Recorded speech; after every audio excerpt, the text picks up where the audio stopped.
तमाम इलाके की शख्सियात यहाँ मौजूद हैं। मैं आपके बीच में आया हूँ आप लोगों से बात करने के लिए।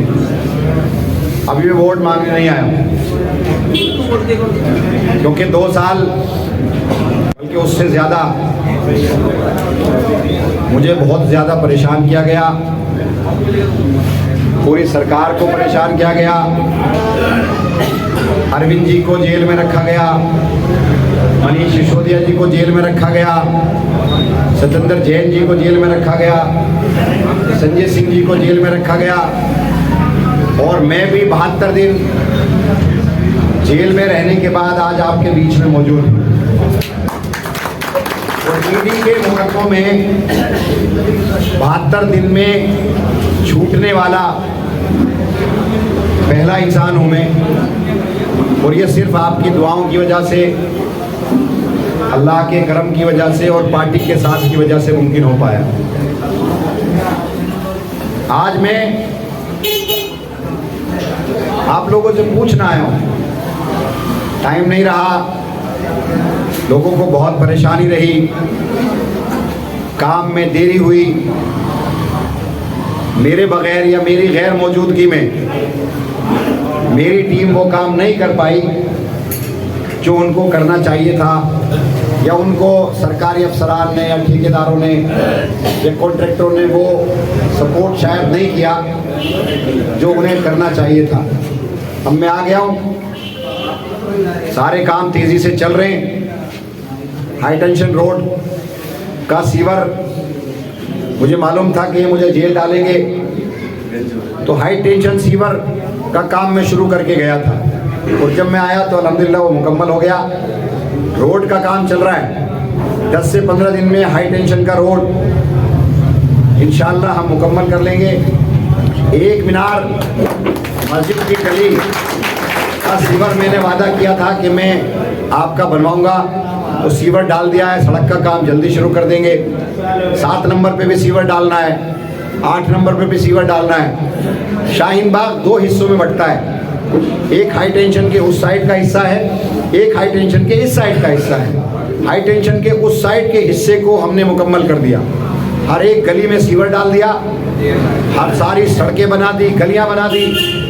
अब ये वाला हिस्सा रहता है, तो हाई टेंशन मुकम्मल होने के बाद जैसे जैसे ज़रूरत जिस मोहल्ले में जिस गली को सीवर डालने की पड़ेगी हम लोग इंशाअल्लाह डालेंगे, और आप लोगों के सपोर्ट से डालेंगे। कतई तौर पे ये मकसद नहीं होगा कि सड़क को खोद कर डाल दिया जाए, आप लोगों को तकलीफ़ हो, ये कतई तौर पे मकसद नहीं है, क्योंकि सीवर नया डेवलप हो रहा है, बगैर सीवर के मसला हल नहीं है। पहले ड्रेन था, ड्रेन में और सीवर में ये फ़र्क है कि सीवर 40 से 50 साल के लिए पड़ता है। अब ये जो सीवर डल जाएगा 40 से 50 साल तक इसको ज़रूरत नहीं है। इसकी सफाई दिल्ली जल बोर्ड करता है, उसकी सफाई MCD करता था, जो कभी आता है कभी नहीं आता। लेकिन ये इंशाअल्लाह डलने के बाद आपकी तमाम परेशानियां दूर हो जाएंगी। आज हम लोगों की यहाँ सरकार है 10 साल से, 10 साल हुए मुझे विधायक बने, आम लोगों की तरह अपनी ज़िंदगी गुजारता हूँ, आपके बीच में रहता हूँ। इन 4-5 सालों में कम रहा आपके बीच में, जेल आना जाना ज़्यादा रहा, मुकदमों में ज़्यादा रहा। अब तो हर दिन 2-3 मुकदमे अगर होते हैं तो ऐसा हो गया आदत सी हो गई, और ये मामूल बनाना भी पड़ेगा, मुकदमे झेलने भी पड़ेंगे।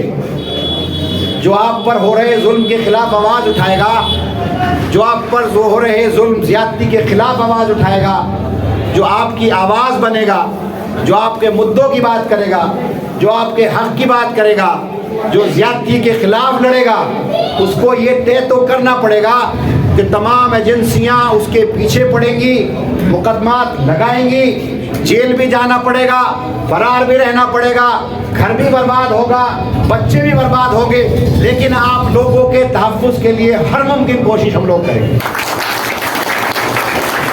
मैंने आप पर आशियाँ नहीं दी, मेरा घर बर्बाद हो गया।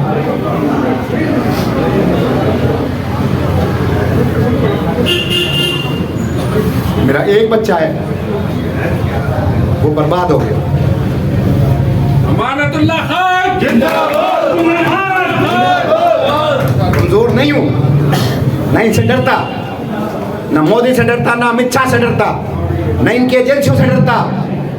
किसी के साथ बद अखलाकी नहीं की, किसी के साथ बदतमीजी नहीं की। एक अवाम का आदमी नहीं बता सकता कि मैंने किसी के साथ ज्यादती की हो। 1 रुपया हराम नहीं लिया। कोई कह नहीं सकता अगर किसी को लगता है कि अमानतुल्लाह ने हराम लिया या रिश्वत ली तो मुझे वोट न दे, मुझे सपोर्ट न करे। अगर लगता है कि मैंने ईमानदारी से अपनी जिंदगी गुजारी तो मुझे वोट दे। मेरे एक बेटा है, एक बेटी है, 4 भाई हैं। मेरा बेटा नोएडा में पढ़ता था, फर्जी मुकदमा लगाया, नोएडा से कॉलेज से निकाल दिया। मैं अब दूसरे कॉलेज में अगर जाता हूँ तो कहते हैं कि पुराने पेपर कंप्लीट होने चाहिए। पुराना जब निकाल दिया वहाँ से योगी ने, ज़बरदस्ती निकलवा दिया, तो वहाँ कंप्लीट कैसे हो। मेरी बेटी 12th क्लास में पढ़ती थी, उसको मुझे स्कूल से निकालना पड़ा, प्राइवेट एग्ज़ाम दिला रहा हूँ। लेकिन मैं आप लोगों के लिए लड़ा। जब दिल्ली दंगे हो रहे थे तो वो रातें आप याद करो, उन रातों को जाग कर LG का घेराव करके पूरी रात उन गलियों में, उन घरों में जहां नीचे आग लग रही थी, ऊपर फैमिलियां थी, उनको निकाल कर लाया। LG का घेराव किया। जब मरकज पर ताला लगा तो उसको खुलवाने का काम किया। जब जामिया में दंगे हुए तो वो सारे लोग मैं निकाल करके लाया। उनका पूरी रात मैंने अपोलो हॉस्पिटल के अंदर उनका इलाज कराया, मेडिकल कराया। कोई नेता नहीं था, कोई नहीं था उस वक्त में, सिर्फ आपका अमानतुल्लाह मौजूद था। आज भी आप 1 साल देखो, कौन सी एजेंसी आपके पीछे नहीं पड़ी। ये सारे नेता तो यहीं मौजूद थे। मार्केटें बंद कर दी गई, मकान तोड़ दिए गए, बिल्डिंगें सील कर दी गई। एक मकान आदमी अपनी पूरी जिंदगी की कमाई बनाकर लगा करके बनाता है। एक फ्लैट जिसमें वो रहता है वही उसके लिए सब कुछ है। अगर वो तोड़ दिया जाए, सील कर दिया जाए तो उसकी तकलीफ का अंदाजा कोई दूसरा आदमी नहीं लगा सकता। एक अगर कारोबार कोई खड़ा करता है, दुकान खोलता है, होटल खोलता है, अगर उसकी दुकान या होटल सील कर दिया जाए तो उसकी तकलीफ का अंदाजा उसके अलावा कोई नहीं जानता। उसका पूरा खानदान, उसकी पूरी फैमिली पल रही होती है। जब मैं आया 40 फुटे की सारी दुकानें सील कर दी गई। मैंने पूछा भाई क्यों सील कर दिया? कहने लगे साहब आए ज़बरदस्ती सील कर दिया। किसी साहब ने ज़बरदस्ती सील करा दिया, लेकिन मैंने आने के बाद सारी दुकानें खुलवा दी और मैंने उनसे कहा कि आवाम को परेशानी नहीं होनी चाहिए, आपका ट्रैफिक जाम नहीं होना चाहिए। तो उन्होंने वहाँ पर अपने गार्ड खड़े किए और आज आप देखोगे 40 फुटे पे उनके गार्ड खड़े हैं और ट्रैफिक जाम नहीं होता, लेकिन उनका कारोबार भी चलता है। हमने किसी को नुकसान नहीं पहुँचाया। हमने जब शाहीन बाग में डेमोलिशन हो रहा था तो मैं वहाँ पहुँचा और पहुँच करके मैंने उस डेमोलिशन को रुकवाया। मेरे ऊपर मुकदमा हुआ, मैं फेस कर रहा हूँ उसको, लेकिन मैंने आप लोगों को बचाया। कंचनकुंज में जब डेमोलिशन हो रहा था मैं वहाँ गया, उन्होंने मुझे गिरफ्तार किया, BC बना दिया, उस मुकदमे में बरी हो गया। फिर भी आज भी मैं BC हूँ, लेकिन आप लोगों के मैंने मकान नहीं गिरने दिए। जहाँ जहाँ लिंचिंग हुई मैं पहुँचा।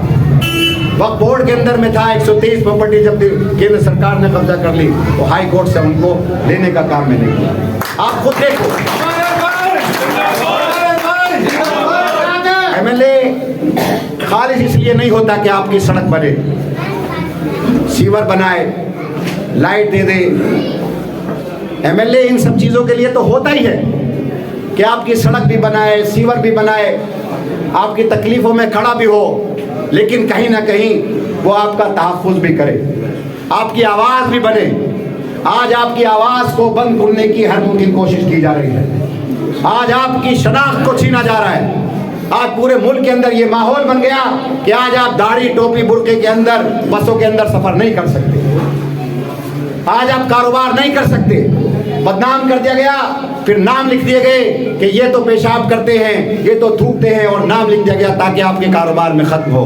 आपकी सियासतदानों को ख़त्म कर दिया गया, आपके पॉलिटिकल लीडर को ख़त्म कर दिया गया, आवाज़ों को ख़त्म कर दिया गया।